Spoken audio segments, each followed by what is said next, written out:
घर में बच्चों से लेके बड़े सब होते हैं, सबको संभालते हुए हमें घर भी संभालना होता है। तो हमें कुछ ऐसे मजेदार टिप्स जरूर पता होने चाहिए जिन्हें अपनाते हुए हमारे पैसे खर्च ना हो और हमारे जो काम है वो भी आसान हो जाए। तो आज लेकर आई हूँ ऐसे ही यूजफुल वीडियो जो आपके पैसों की तो बचत करेगी ही, आप अपनों के लिए बहुत सारा टाइम भी निकाल पाएंगे। Hello, good morning viewers, welcome to my covered channel.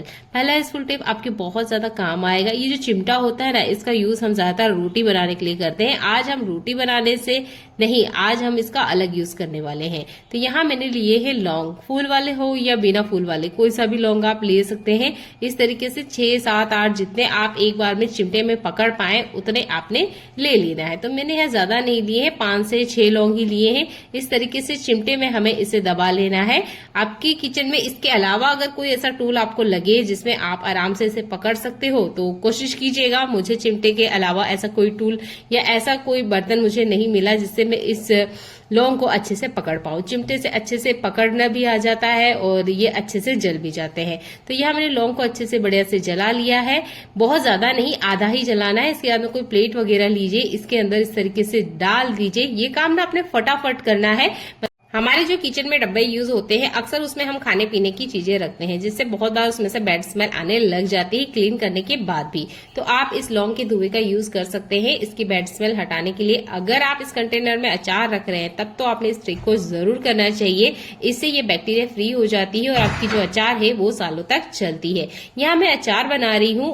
यहाँ पर जो मसाला मैं यूज कर रही हूँ ये रेडीमेड मार्केट में आपको आसानी से मिल जाएगा। इसे मिक्स करने से पहले आप इस ट्रिक को अपनाते हैं तो इस मसाले का फ्लेवर है वो इंक्रीज हो जाएगा। तो आपने तेल गरम करना है, इसके बाद में इसमें मसाला डाल देना है। जैसे कि हम राई जीरे को तड़काते हैं ना, उस तरीके से हमने इस मसाले को भी तड़काना होता है। इसके बाद में आपने ऊपर से इसमें तेल मिलाना है। मैंने पहले से तेल गरम करके ठंडा कर रखा था, वो तेल मैं यहाँ पर ऐड करने वाली हूँ। जिस तरीके से हम सब्जियों को बनाते हैं ना, उसी तरीके से हमें इस मसाले को भी भुनना होता है। तो यहाँ मैंने इसे हल्का सा गरम कर लिया है, जैसे कि हम जीरे को तड़काते हैं उस तरीके से। इसके बाद में जो तेल है ये मैं ऊपर से इसमें डाल दूंगी। तेल पहले ज्यादा मत डालिएगा, अगर आपको लगेगा तो आप एक्स्ट्रा तेल ऊपर से डाल सकते हैं सरसों का, पर पहले से अचार में ज्यादा तेल डाल देंगे तो तेल बहुत ज्यादा क्वांटिटी में हो सकता है। तो आधा ही तेल मैंने यूज किया है। इसके बाद भी हमने इसे लो टू मीडियम फ्लेम पर कम से कम तब तक पकाना है जब तक कि इसकी जो तरी होती है, या जो हम कहते हैं सब्जी के ऊपर मसाला छोड़ने वाली जो तरी होती है, वो दिख ना जाए तब तक आपने इस मसाले को मीडियम फ्लेम पर पकाना है।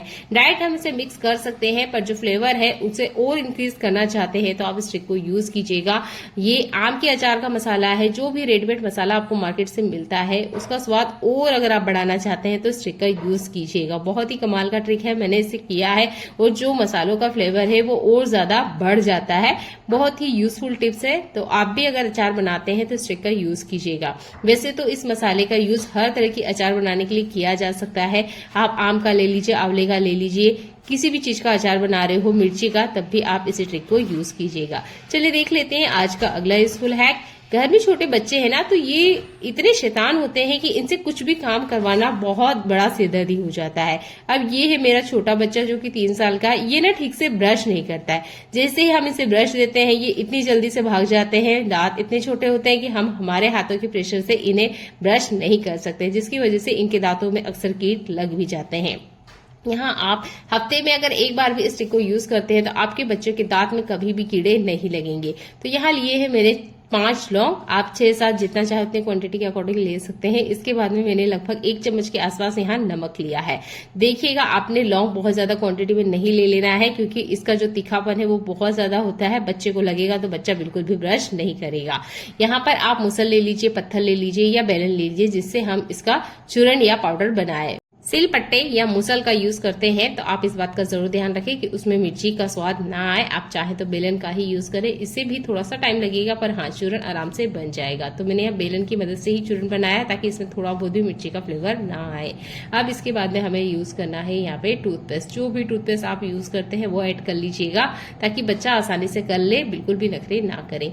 आप बड़े हैं, आपके दांतों में अगर किसी तरीके से कोई बैड स्मेल आ रही है या पीलापन है या दांतों में दर्द होता है, तब भी आप इस ट्रिक को यूज कर सकते हैं। वैसे ये ट्रिक जो है ना, ये कीड़े के लिए बेस्ट है, पर आप नॉर्मल भी इसे ब्रश करके देखिएगा। आपके दांतों की जितनी भी बैड स्मेल है वो तो हटेगी ही, दांत में जो कीड़ा लगा हुआ है उससे आपको राहत मिलेगी या जो दर्द होता है वो कम हो जाएगा। क्योंकि हर टाइम हॉस्पिटल नहीं खुले रहते हैं। मान लीजिए रात में ही अगर दांतों में दर्द हो रहा है तब रात को उठ के तो हम हॉस्पिटल नहीं जा सकते ना, तब हमें कुछ ऐसे रेमेडी जरूर पता होनी चाहिए जिसका सॉल्यूशन हम घर बैठे ही कर सके और हमारे पैसों की जो थोड़ी बहुत है बचत वो हम कर सके। वैसे तो ट्रिक 100% काम करती है। अगला यूजफुल हैक मेरा क्लेचर से जुड़ा हुआ है। इस तरह के क्लेचर आप भी यूज करती ही होंगी। ये क्लेचर आप देखते होंगे थोड़े टाइम बाद में खराब हो जाते हैं, कारण इसके पीछे जो पकड़ है या जो स्प्रिंग लगी हुई है वो स्टील की होती है, जो कि टाइम के साथ जंग खा जाती है। तो आप क्या कीजिए, आपके पास नेल पेंट जरूर होगी, ट्रांसपेरेंट वाला नेल पेंट है तो जरूर यूज कीजिएगा। मेरे पास इसी कलर का है तो मैं इसी का यूज करके दिखा रही हूँ। न्यू जब भी आप इसे लेकर आते हैं इसके ऊपर नेल पेंट लगा दीजिएगा, इसे सूखने दीजिएगा। अब आप देखेंगे ये आराम से साल भर चलेगी, इसमें जंग नहीं लगेगा, क्योंकि जंग लगने की वजह से ही अक्सर ये खराब हो जाती है। और बहुत बार ना ये इतनी टाइट हो जाती है या कड़क हो जाती है या बहुत ज्यादा ढीली हो जाती है। ये सारी प्रॉब्लम अक्सर इन क्लेचर के साथ होती ही रहती है। तो आप ना यहाँ पर नेल पेंट का यूज करके देखिएगा। चलिए देख लेते हैं आज का अगला यूजफुल हैक। हर सामान की अपनी एक एक्सपायरी डेट होती है। ये सामान टाइम के साथ एक्सपायर हो जाते हैं, कभी कभार खराब भी हो जाते हैं। मेरे पास इस तरह का कोई कंटेनर है जो कि खराब हो चुका है। इसकी लीड को चूहे ने कुतर दिया है, जिसकी वजह से काम में नहीं आ रहा है। तो चाहे तो आप इसकी लीड हटा सकते हैं और यहाँ पर आप पेन इसके अंदर रख सकते हैं, टूथब्रश रख सकते हैं या किचन में चम्मच रखने के लिए इसका यूज कर सकते हैं। अगर किसी भी तरीके से यूज नहीं करना चाहते तो आप इसका वॉशरूम में बहुत अच्छे से यूज कर सकते हैं। तो देखिए हमारे वॉशरूम में ना हम वॉशिंग पाउडर का जरूर यूज करते हैं, तो इस कंटेनर का यूज कर रही हूँ मैं वॉशिंग पाउडर को डालने के लिए। तो आप ना इस तरह के कंटेनर का यूज कर सकते हैं जिसमें थोड़ा सा छेद हो गया है, कहीं से कट लग गया है, तो आप दूसरी चीजें रखने के लिए इन कंटेनर का यूज कर सकते हैं। अगर कुछ भी यूज नहीं करना चाहते तो आप आराम से इसके अंदर मिट्टी फिल कर दीजिए और गमला तो आप इसे बना ही सकते हैं। यहाँ पर आपने देखा होगा जब भी हम किसी कंटेनर में कुछ भी सामान रिफिल कर देते हैं तो ऊपर से ना हमें पता ही नहीं चलता है कि इसके अंदर क्या सामान है। किसी भी कंटेनर के आप इस ट्रिक का यूज कर सकते हैं। तो देखिए जो भी सामान आपके घर में आता है वो इस तरह के पैकेट में ही आता होगा जिसके ऊपर आराम से इसका नाम लिखा होगा। तो मैंने थोड़ा सा यहाँ पे इसे कट कर लिया है रीन को, जो कि इसके ऊपर पहले से लिखा हुआ था। अब इसे कट करने के बाद आपने क्या करना है, सेलो टेप का यूज करना है और इसे इस तरीके से चिपका देना है। अब आप यहाँ सेलो टेप का ही यूज कर सकते हैं, ऐसा जरूरी नहीं है। अगर आपके पास डॉक्टर टेप है तो आप उसका यूज कर सकते हैं, वो लगा दीजिए। उसके ऊपर आप यहाँ पे फिर मार्कर या पेन से लिख सकते हैं। जितना हो सके कोशिश कीजिएगा आप इसके ढक्कन के ऊपर ही इस तरीके से यहाँ पर लगाए। जब भी हम किसी कंटेनर को खोलते हैं तो ढक्कन से ही खोलते हैं, तो आराम से आप यहाँ से पढ़ सकते हैं। तो यहाँ पर आप ना इस तरीके से स्लिप पे भी लिख सकते हो, जैसे कि मैंने एक पेपर के ऊपर लिखा है कि आम के अचार का कंटेनर है।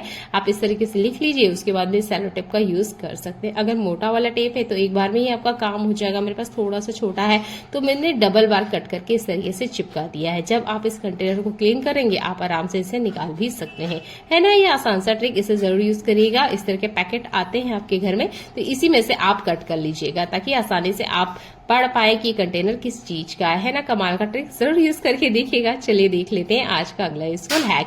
जब भी कुछ सामान आता है तो हमारे घर में ना ये टैग पड़े रहते हैं, या जिसका ज्यादातर हम यूज नहीं करते हैं, अक्सर कचरा समझ के फेंक देते हैं।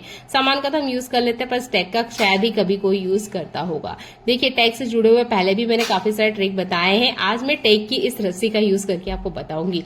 देखिए आपके घर में कुछ ना कुछ ऐसा सामान जरूर होगा जिसे आप हैंग करना चाहते हैं और इसमें डोरी नहीं है।